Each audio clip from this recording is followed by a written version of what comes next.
చంద్రబాబు నాయుడు గారు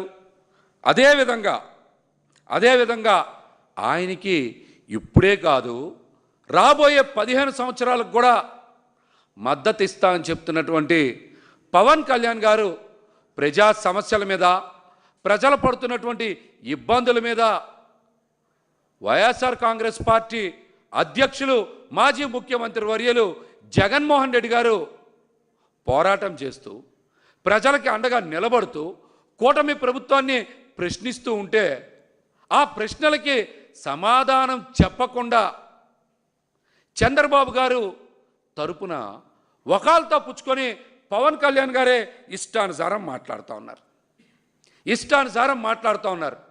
మీరు సమాధానాలు చెప్తారా, ప్రజలకి చెప్పరా అనే విషయాన్ని ప్రస్తావించకుండా వైఎస్ఆర్ కాంగ్రెస్ పార్టీ మీద ఇష్టానుసారం మాట్లాడడం, దుమ్మెత్తిపోయడం, అసభ్య పదజాలం మాట్లాడడం, అప్రజాస్వామ్యంగా మాట్లాడుతున్నటువంటి విషయాన్ని ప్రజలందరూ కూడా గమనించాలి. అసలు పవన్ కళ్యాణ్ గారు ఎందుకు ఇలా మాట్లాడుతూ ఉన్నారు? ఆయన ఏమి ఆశించి ఇలా మాట్లాడుతూ ఉన్నారు? ఎందుకు ఇలా రెచ్చిపోయి మాట్లాడుతున్నారు అన్నటువంటి విషయాన్ని రాష్ట్ర ప్రజలందరూ కూడా ఒకసారి గమనించాలి. ఇవన్నీ ఆలోచిస్తే మెడికల్ కాలేజీల అంశం మీద కూటమి ప్రభుత్వం అడ్డంగా దొరికిపోయింది.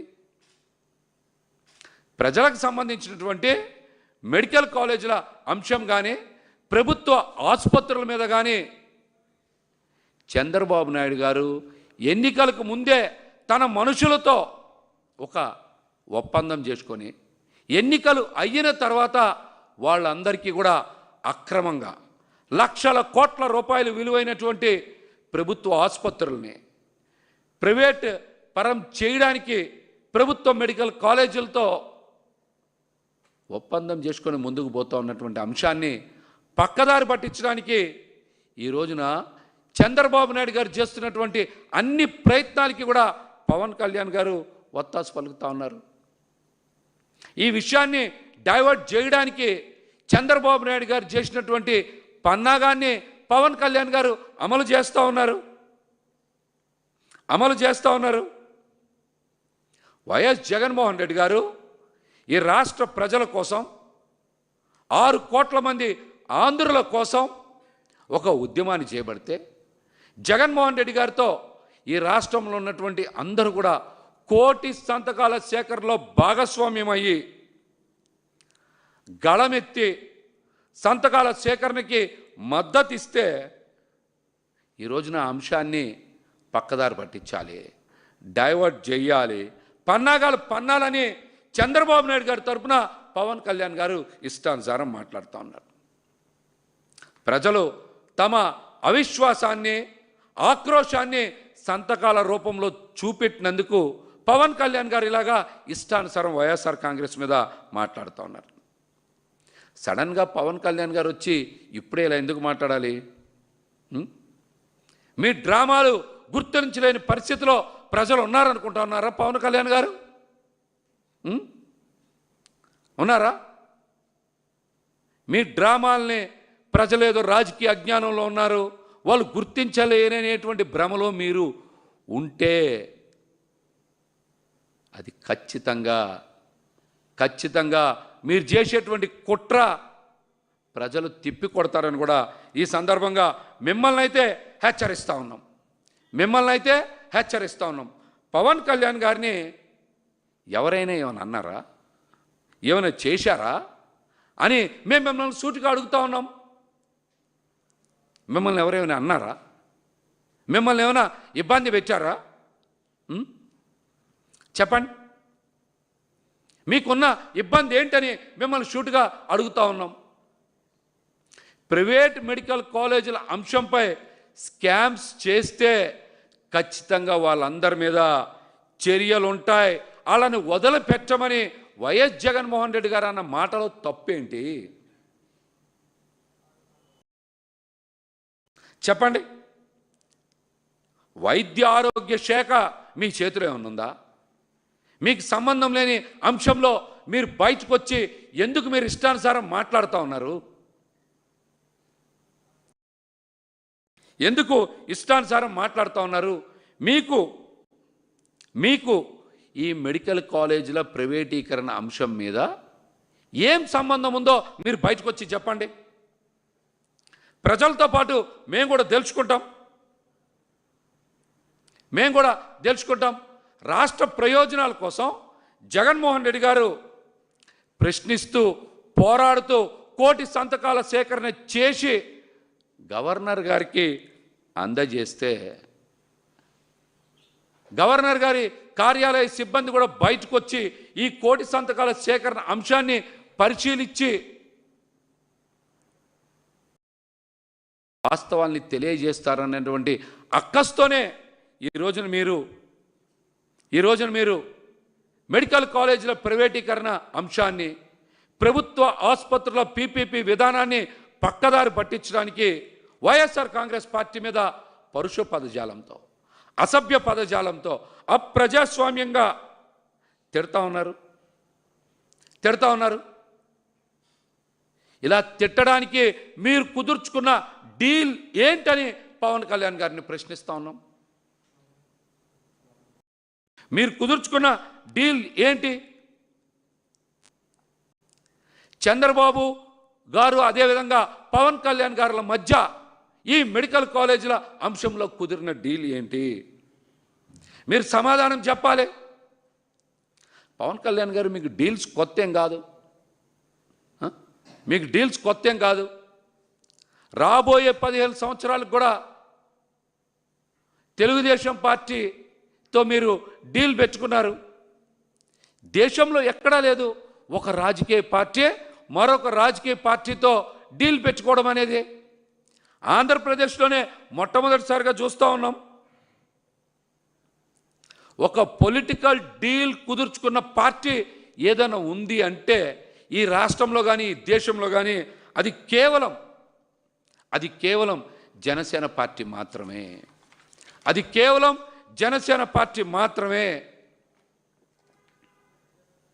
అట్లాగనే చంద్రబాబు నాయుడు గారికి పవన్ కళ్యాణ్ గారు ప్రతిసారి కూడా ఒక రాజకీయ టూల్గా మారిపోతూ ఉన్నారు.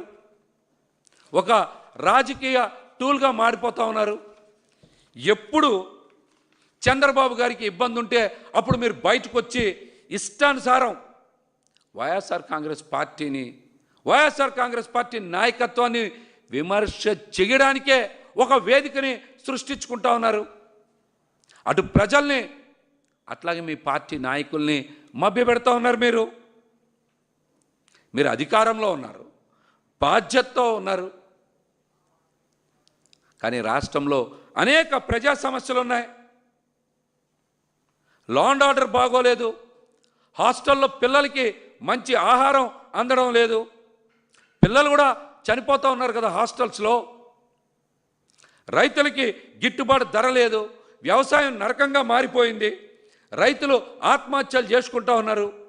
ఫీజు రీయింబర్స్మెంట్ అందక విద్యార్థులు తల్లడిల్లిపోతూ ఉన్నారు. ఆరోగ్యశ్రీ పూర్తిగా నిర్వీర్యమైంది. ఇన్ని రకాల సమస్యలుంటే మీరు ఒక్క సమస్య మీద కూడా ఎందుకు స్పందించరు? ఎందుకు పరిష్కారం చూపించరు? చంద్రబాబు గారిని కాపాడడానికి ప్రతిసారి ఆయన వేసిన వ్యూహంలో పవన్ కళ్యాణ్ గారు ఒక టూల్గా మారిపోయి ప్రజల్ని మోసం చేయడం, వంచడం ఇది నేరం కాదా? పవన్ కళ్యాణ్ గారు, ఇది నేరం కాదా? చెప్పండి. మీరు మేనిఫెస్టో పేరిట అనేక హామీలు ఇచ్చారు కదా. ఆ హామీలు నెరవేర్చేటువంటి బాధ్యత మీరు కూడా తీసుకున్నారు కదా ఎన్నికలకు ముందు. ఈ రోజున పవన్ కళ్యాణ్ గారిని ప్రజలు ప్రశ్నిస్తూ ఉన్నారు, ఆ హామీలు ఎందుకు నెరవేర్చరని. ఎన్నికలకు ముందు మేనిఫెస్టో హామీలను అమలు చేసి తీరుతామని వకాల్తా పుచ్చుకుండే ఈ రోజున ఆమె అమలు చేయట్లేదని ప్రజలు మిమ్మల్ని ప్రశ్నిస్తూ ఉన్నారు కదా. ఆ అంశం మీద మీరు ఎందుకు మాట్లాడరు? మిమ్మల్ని నమ్ముకున్న కాపు సామాజిక వర్గం మా వైపు ఒకసారి చూడండి అంటే మీరు వాళ్ళ వైపు తిరిగి చూస్తూ ఉన్నారా? మిమ్మల్ని నమ్ముకున్న నాయకులు కార్యకర్తలు, తెలుగుదేశం పార్టీ నాయకులు కార్యకర్తల చేతిలో చావు దెబ్బలు తింటా ఉన్నారు కదా, వాళ్ళ ఆత్మగౌరవం కోల్పోతూ ఉన్నారు కదా. ఇటువంటి నేపథ్యంలో వాళ్ళకి భరోసా కల్పించడంలో మీరు ఎందుకు వెనకడుగు వేస్తూ ఉన్నారో పవన్ కళ్యాణ్ గారు సమాధానం చెప్పాలి. ఒక పక్కనేమో ప్రజలు ప్రశ్నిస్తూ ఉన్నారు, మరొక పక్కనేమో కాపు సామాజిక వర్గం మా వైపు చూడండి అని మాట్లాడుతూ ఉంది. ఇంకొక పక్కనేమో జనసేన పార్టీ నాయకులు కార్యకర్తల ఆత్మగౌరవం దెబ్బతింటా ఉంది. ఇవన్నిటిని కూడా పక్కదారి పట్టించడానికి వైఎస్ఆర్ కాంగ్రెస్ పార్టీని ఏదో రకంగా విమర్శ చేసి వాళ్ళని తిట్టి తిరిగి వైఎస్ఆర్ కాంగ్రెస్ పార్టీ చేత కొన్ని మాటలు అనిపించుకుంటే ఆ ముసుగులో ఈ వర్గాల వాళ్ళందరినీ దగ్గర చేసుకునేటువంటి డ్రామా పవన్ కళ్యాణ్ గారు ఆడుతూ ఉన్నారు. ఇవి సరైన రాజకీయాలేనా పవన్ కళ్యాణ్ గారు? చెప్పండి, ఇవి సరైనటువంటి రాజకీయాలేనా? ఈ రోజున రాష్ట్రంలో పవన్ కళ్యాణ్ గారి మాటలు వింటుంటే ఓపెనింగ్లో ఓవర్ యాక్షన్, ఇంటర్వెల్లో ఇరిటేషన్, అలాగే క్లైమాక్స్లో కన్ఫ్యూజన్ అన్నట్టుగా పవన్ కళ్యాణ్ గారు తయారైపోయారు. ఆయన రాజకీయం కూడా అట్లాగనే తయారైంది. ఆయన ఏం మాట్లాడుతూ ఉన్నారో, ఎందుకు మాట్లాడుతూ ఉన్నారో, ఏం చెప్పాలనుకుంటా ఉన్నారో తెలియనటువంటి అయోమయ వ్యధభారిత పరిస్థితిలోకి పవన్ కళ్యాణ్ గారి నాయకత్వం జారిపోయింది. ఆయన్ని చూస్తే నిజంగా పాపం అనిపిస్తోంది, బాధ అనిపిస్తోంది. ఈ రోజున ఈ మధ్య పదే పదే ఆయనకేదో ముప్పు ఉందని, ప్రజల కోసం ప్రాణాలు కూడా నేను వదిలేస్తా అని ఆయన ఇష్టం వచ్చినట్టు మాట్లాడుతూ ఉన్నారు. మధ్యలో రౌడీజాన్ని సహించను లాంటి సినిమా డైలాగులు కూడా మాట్లాడుతూ ఉన్నారు. ఎందుకు ఇదంతా? అసలు మీ ప్రాణాలకి ముప్పు ఎవరి వలన ఉంది, ఎందువలన ఉంది?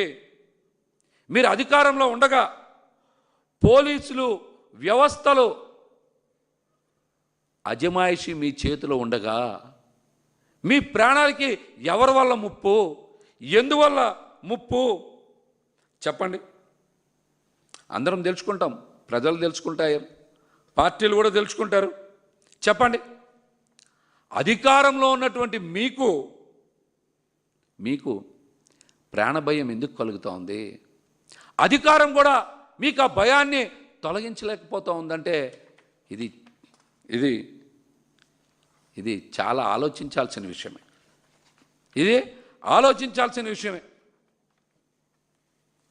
మరొక పక్కన అంటారు ఆయన రౌడీజాన్ని అణిచేస్తా, రోమాలు పీకుతా, ఆకురాయితో సానబెడతా అంటున్నారు. ఇలాంటి తప్పుడు మాటలు కూడా ఆయన మాట్లాడుతూ ఉన్నాడు. అసలు ఈ రాష్ట్రంలో రౌడీజం చేస్తున్నది ఎవరు? జనం రక్తం పీల్చి పిప్పి చేస్తున్నది ఎవరు? మీ ఎమ్మెల్యేల మీద ఎన్ని ఆరోపణలు ఉన్నాయి? రేషన్ బియ్యాన్ని స్మగ్లింగ్ చేస్తున్నది ఎవరు? ఉత్తరాంధ్రలో భూదందాలు చేస్తున్నది ఎవరు?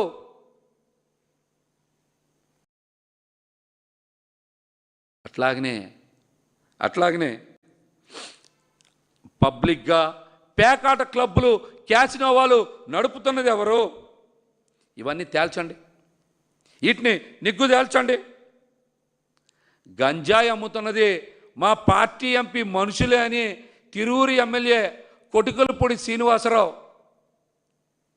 విజయవాడ ఎంపీ కేశినేని చిన్ని గారి మీద డైరెక్ట్గా ఆంధ్రజ్యోతి ఛానల్లోనే చెప్పారు కదా. ఆయన వాళ్ళ మనుషుల్ని ఏమైనా పట్టుకున్నారా? అలా రోమాలు ఏమైనా తీశారా? మన ఈ మధ్య రాజమండ్రిలో ఫ్లెక్సీలు కట్టి కొంతమంది యువకుల్ని పండబెడతామని చెప్పి ఫ్లెక్సీలు కట్టారు కదా, ఆ యువకుల్ని చితక్ కొట్టారు కదా. అలా కొట్టింది ఎవరు? దెబ్బ తినింది ఎవరు? అవమాన భారంతో రగిలిపోయింది ఎవరు? వీటి మీద కూడా పవన్ కళ్యాణ్ గారు కాస్త సమాధానం చెప్తారా? కళ్ళ ముందు ఇన్ని పరిణామాలు జరుగుతూ ఉంటే గురువింద గింద సామెతలాగా పవన్ కళ్యాణ్ గారు నీతులు మాట్లాడుతూ ఉన్నారు. ఎవరి కళ్ళకు గంతలు కట్టాలని సమాధానం చెప్పండి. మీ రాజకీయం ఏంటో చెప్పనా? మీ రాజకీయం ఏంటో మీకు మేత కోత మాత్రమే తెలుసు. మీకు మేత కోత మాత్రమే తెలుసు. ఏదో టైంకి ఏదో ఇస్తే టెన్షన్గా ఇచ్చేయాలి, ఇచ్చేస్తున్నారు, తీసుకుంటా ఉన్నారు. అలాగే మీ కాల్ షీట్లకి ఖరీదు కట్టే షరాబు చంద్రబాబు నాయుడు గారు కాబట్టి మీరు ఒకరినొకరు బాగా చూసుకుంటా ఉన్నారు. ఇక మేత సంగతి చెప్పా, ఇంకా కోత సంగతి తెలుసు కదా. లేదో సినిమా డైలాగులు స్క్రిప్ట్ రాసిస్తారు పవన్ కళ్యాణ్ గారు, ఇంకా అవన్నీ కూడా డైలాగులు బాగా చెప్తారు. రౌడీలు, కోండాలు, చెమ్డాలు లాగేస్తా లాంటి పిచ్చి పిచ్చి కోతలు రాతలన్నీ ఎక్కడి నుంచి వస్తాయి రాష్ట్ర ప్రజలకు తెలీదా? ఎందుకు పవన్ కళ్యాణ్ గారు వైఎస్ఆర్ కాంగ్రెస్ పార్టీని, మా నాయకుల్ని ఇష్టానుసారం తిడతా ఉన్నారు? ఎందుకు తిడతా ఉన్నారు? మీకు పరిపాలన చేయడం చేత కావడం లేదా? ప్రజలకి ఏం పనులు చేయడం చేత కావడం లేదా? ప్రజలు అవస్థలతో అల్లాడిపోతున్నారని తెలుసు కదా. వాళ్ళకి సమస్యల పరిష్కారం చూపించడం చేతకాక, పాలన చేయడం చేతకాక, జగన్మోహన్ రెడ్డి గారిలాగా సంక్షేమం అభివృద్ధి అమలు చేయడం చేతకాక వైఎస్ఆర్ కాంగ్రెస్ పార్టీని, మా పార్టీ నాయకులను విమర్శలు చేస్తారా? రైతులకి గిట్టుబాటు ధర కల్పించడంలో ఎందుకు వైఫల్యం చెందారు? ఫీజు రీయింబర్స్మెంట్ పథకం చదువుకునే పిల్లలకు ఎందుకు ఇవ్వలేకపోతా ఉన్నారు? ఆరోగ్యశ్రీని ఎందుకు అటకెక్కించారు? పేదలకి వైద్యం ఎందుకు అందించలేకపోతా ఉన్నారు? మెడికల్ కాలేజీలని ప్రైవేటు పరం ఎందుకు చేస్తూ ఉన్నారు? డొల్ల కంపెనీలకి ఎకరం భూమిని 99 పైసలకే ఎందుకు కట్టబెడతా ఉన్నారు? ఈ అన్నిటి మీద జగన్మోహన్ రెడ్డి గారు రాష్ట్ర ప్రజలకి చైతన్యం తీసుకొచ్చేలాగా, దేశ చరిత్రలోనే ఎప్పుడు జరగనట్టుగా కూటమి ప్రభుత్వం చేస్తున్నటువంటి దోపిడీ మీద, అన్యాయాల మీద, మెడికల్ కాలేజీల ప్రైవేటీకరణ మీద, ప్రభుత్వ ఆసుపత్రుల పీపీపీ విధానం మీద 6 కోట్ల మంది ప్రజలకి కళ్ళు తెరిపించేలాగా పోరాటం చేస్తున్నారని మీరు అక్కస్తో, కుట్రపూరితంగా, కక్షపూరితంగా ఈ రోజున ఇట్లాంటి కుట్రలు కుయుక్తులు చేస్తూ ఉన్నారు. జగన్మోహన్ రెడ్డి గారి పోరాటం చూసి, జగన్మోహన్ రెడ్డి గారు ప్రశ్నించే విధానంతో, ప్రజలు ఆయనకి ఇస్తున్నటువంటి మద్దతు చూసి చంద్రబాబు నాయుడు గారి గుండెల్లో రైళ్లు పరిగెడుతున్న మాట వాస్తవం. అందుకే పవన్ కళ్యాణ్ గారు సమయానికి మేత తిని కోతలు కోస్తూ ఉన్నారు. సమయానికి చంద్రబాబు నాయుడు గారు ఇచ్చే మేత తిని ఆయన్ని కాపాడే ప్రయత్నంలో భాగంగా ఇష్టానుసారం కోతలు కోస్తూ ఉన్నారు. వైసీపీ వాళ్ళని ఏదో విధంగా రెచ్చగొట్టాలి, వాళ్ళని బయటికి తీసుకురావాలి, తిరిగి వాళ్ళతో 4 మాటలు అనిపించుకొని నన్ను ఏదో తిట్టేశారు, నన్ను ఏదో అన్నారని సింపతి కొట్టేయాలని కాపు కాసి మరి ఈ కథలు చెప్తా ఉన్నారు పవన్ కళ్యాణ్ గారు. అసలు పవన్ కళ్యాణ్ గారి సమస్య ఏంటి, ఆయన ఏం మాట్లాడుతూ ఉన్నారో అర్థం కాని పరిస్థితిలో ఆయన ఉన్నారు. ఈరోజు ఆయన ఉన్నారు. నిన్న మీటింగ్లో కూడా కొత్త డైలాగ్ చెప్పారు. ప్రైవేట్ సెటిల్మెంట్లు జాగ్రత్తగా చేయాలంట. ప్రైవేట్ సెటిల్మెంట్లు జాగ్రత్తగా చేయాలంట. అదేంటి ప్రైవేట్ సెటిల్మెంట్లు జాగ్రత్తగా చేయడం ఏంటి? ప్రైవేట్ సెటిల్మెంట్లు జాగ్రత్తగా చేయడం ఏంటి? దాని అర్థమేంటో పవన్ కళ్యాణ్ గారు మీరు చెప్పండి. అంటే భూ కబ్జాలని, రౌడీలని, గోండాలని, మీ పార్టీలో ఉన్నటువంటి ఈ సెటిల్మెంట్ గ్యాంగ్ని జాగ్రత్తగా సెటిల్మెంట్లు చేసి మీకు పర్సంటేజ్ ఇవ్వమని చెప్తా ఉన్నారా ఏంటి? దాని అర్థం ఏంటి? జాగ్రత్తగా ప్రైవేట్ సెటిల్మెంట్లు చేయడం అంటే దాని అర్థం ఏంటి పవన్ కళ్యాణ్ గారు మీరు చెప్పండి. ఐఏఎస్ ఐపీఎస్ అధికారులు భయపడుతున్నారంట. ఎవరిని చూసి భయపడతా ఉన్నారు? ఎందుకు భయపడతా ఉన్నారు? ఈరోజు అధికారంలో ఉన్నది మీరే కదా. మీ చుట్టూనే ఐఏఎస్ ఐపీఎస్ అధికారులు ఉంటారు కదా. వాళ్ళు భయపడుతున్నది మిమ్మల్ని చూసే కదా. వాళ్ళు భయపడుతున్నదే మిమ్మల్ని చూసే కదా. అంటే రాష్ట్రంలో ఐఏఎస్ ఐపీఎస్లు కూడా కూటమి ప్రభుత్వాన్ని చూసి భయపడుతూ ఉన్నారంటే రాష్ట్రంలో ఎలాంటి భయానక పరిస్థితులు ఉన్నాయో ఒక్కసారి ప్రజలందరికీ అర్థమయ్యేలాగా పవన్ కళ్యాణ్ గారే ఇంటి గుట్టుని బయట పెట్టుకున్నారు. ఇది కూడా మంచి విషయమే. లా అండ్ ఆర్డర్నంట చేతిలోకి తీసుకోవాలంట. ఇదేంటి? ఒక పక్కనేమో రెడ్ బుక్, ఎర్ర పుస్తకం అని లోకేష్ గారు మాట్లాడుతూ ఉన్నారు కదా. మీరేమో లా అండ్ ఆర్డర్ని చేతిలో తీసుకోవాలంటా ఉన్నారు. పైగా రౌడీజాన్ని సహించనని కూడా మీరే మాట్లాడుతూ ఉంటున్నారు. అసలు పవన్ కళ్యాణ్ గారు మీ బాధ ఏంటి? ఎందుకు ఇంత కన్ఫ్యూజన్ అని మిమ్మల్ని షూట్గా ప్రశ్నిస్తూ ఉన్నాం. లా అండ్ ఆర్డర్ని చేతిలోకి తీసుకోవాలంటారు. మరొక పక్కనేమో రెడ్ బుక్, ఎర్ర బుక్ అని మీరే మాట్లాడుతూ ఉంటారు. ఏంటి కన్ఫ్యూజన్ ఏంటి? చెప్పండి, ఏంటి కన్ఫ్యూజన్?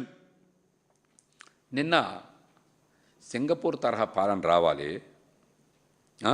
అవినీతి చేసేటువంటి వాళ్ళు ఎవరిని కూడా అక్కడ మాజీ ప్రధానమంత్రి గారు ఉపేక్షించాలా, స్నేహితులను కూడా ఉపేక్షించాలా, కేనింగ్ చేయాలి, ఇప్పటికీ ఆ శిక్ష అమల్లో ఉందని నేను మాట్లాడారు. మరి అట్లాంటి మాటలు మాట్లాడిన మీరు ఆ వేదిక మీద నుంచే కేనింగ్ పనిష్మెంట్ని మొదలు పెట్టాల్సిందే. కేనింగ్ పనిష్మెంట్ని మీరు నుంచొని మాట్లాడిన వేదిక మీద నుంచే మొదలు పెట్టాల్సిందే. ల్యాండ్ సెటిల్మెంట్లో డబ్బులు ఇవ్వమని మీ సొంత మనిషిని కూడా డిమాండ్ చేశారు కదా ఎమ్మెల్యే సుందరపు విజయ్ కుమార్, ఆయనతో మొదలు పెట్టాల్సింది. అవినీతికి రసీదులు ఇస్తున్నానని మాట్లాడిన బొలిశెట్టి శ్రీనివాస్తో ఆ కేనింగ్ పనిష్మెంట్ మొదలు పెట్టాల్సింది. రేషన్ మాఫియా రాష్ట్రంలో సందులో గొంతులో జరుగుతూ ఉంది కదా. కాబట్టి ఆ రేషన్ మాఫియా గురించి మంత్రి నాదెండ్ల మనోహర్తో ఆ కేనింగ్ పనిష్మెంట్ మొదలు పెట్టాల్సింది. ఉత్తరాంధ్రలో ఇష్టానుసారం భూమాఫియా చేస్తూ ఉన్నారు కదా మీ ఎమ్మెల్యేలు, వాళ్ళతో కేనింగ్ పనిష్మెంట్ మొదలు పెట్టాల్సింది. నీతులైతే బాగా చెప్తారు, ఆచరణలో మాత్రం సున్నా.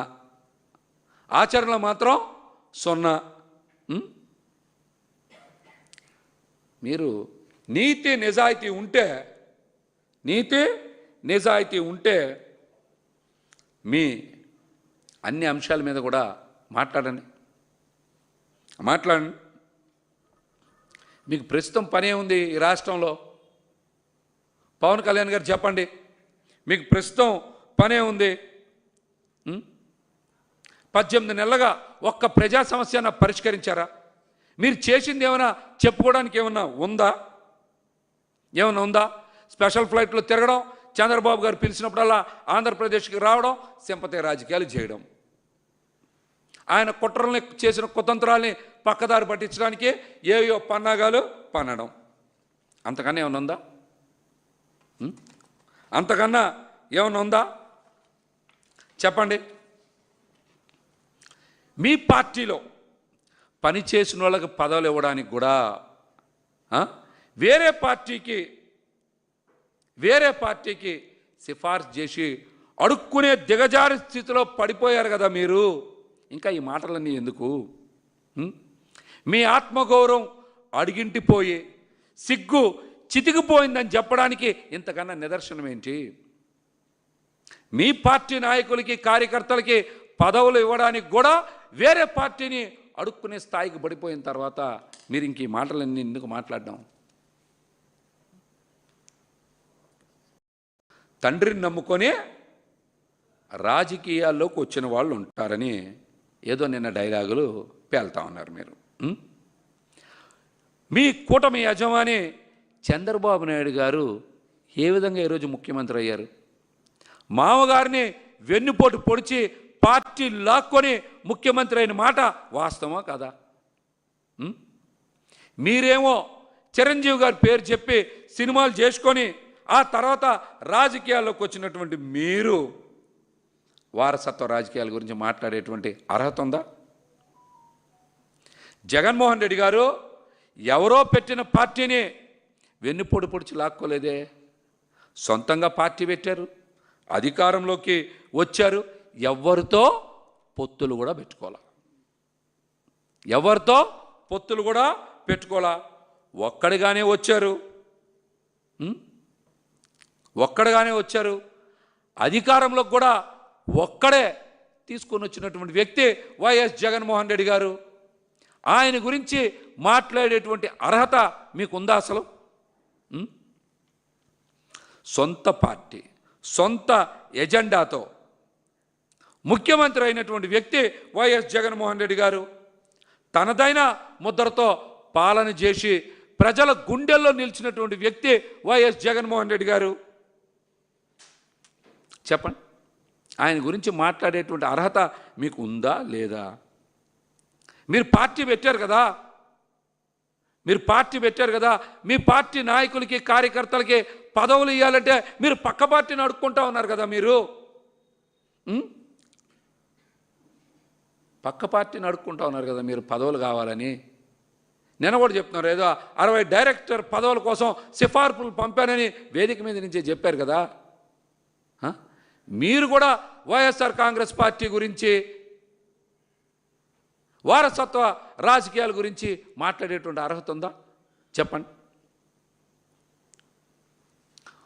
నిన్న ఒక పథకం గురించి, గ్రామీణ అభివృద్ధి లాంటి కీలక శాఖ మీ ఆధీనంలో ఉంది. జీరామ్జీ పేరుతో కేంద్ర ప్రభుత్వం కొత్తగా ఈ పథకం తీసుకొచ్చింది. ఈ పథకంలో అనేక మార్పులు చేర్పులు చేశారు కదా. ఈ పథకం ఈ రాష్ట్రంలో అమలు చేయాలంటే 4,000 కోట్ల రూపాయలు ఈ రాష్ట్ర ప్రభుత్వానికి భారం కదా. దాని మీద మీరు ఎందుకు మాట్లాడరు? ఆ లోటుని ఎలా భర్తీ చేస్తారు? ఆ భారం ఎలా భరిస్తారు? దీని మీద మాట్లాడాల్సింది పవన్ కళ్యాణ్ గారు. ఇదే శాఖలో 18 లక్షల జాబ్ కార్డులు తీసేశారు కదా. దీనివల్ల ఎంతమందికి పని పోయింది, నోటి దగ్గర అన్నం పోయింది, ఎన్ని అవస్థలు పడతారో మీకు తెలుస్తుందా? ఇలాంటి అంశాల మీద మీరు మాట్లాడతారా? చెప్పండి, ఇలాంటి అంశాల మీద మీరు మాట్లాడతారా? ప్రజా సమస్యలు పరిష్కరించాలి. మీరు చేయాల్సినటువంటి బాధ్యతల్ని వదిలేసి ఏదో రకంగా విమర్శిస్తే అదిగో నన్ను తిట్టారు అని ఏడ్చి పెడబొబ్బలు పెట్టి పబ్లిసిటీ పొంది చంద్రబాబు గారు చెప్పినటువంటి డైవర్షన్ స్కీమ్ని ఇంప్లిమెంట్ చేయాలని చూస్తారు. ఎందుకు పవన్ కళ్యాణ్ గారు? మీ సొంత డైరెక్షన్లో పనిచేయండి, వేరే వాళ్ళ డైరెక్షన్లో ఎందుకు పనిచేయడం? మీరు తిరగడానికి ఒక స్పెషల్ ఫ్లైటు, చంద్రబాబు గారికి వాడుకోవడానికి ఒక పార్టీ, అట్లాగనే టీడీపీ జెండాలు మోయడానికి మీకు కొంతమంది కార్యకర్తలు, కులం పేరుతో కుట్రలు చేసి తప్పుడు రాజకీయాలు ఇంకెన్నాళ్ళు చేస్తారు పవన్ కళ్యాణ్ గారు? చెప్పండి.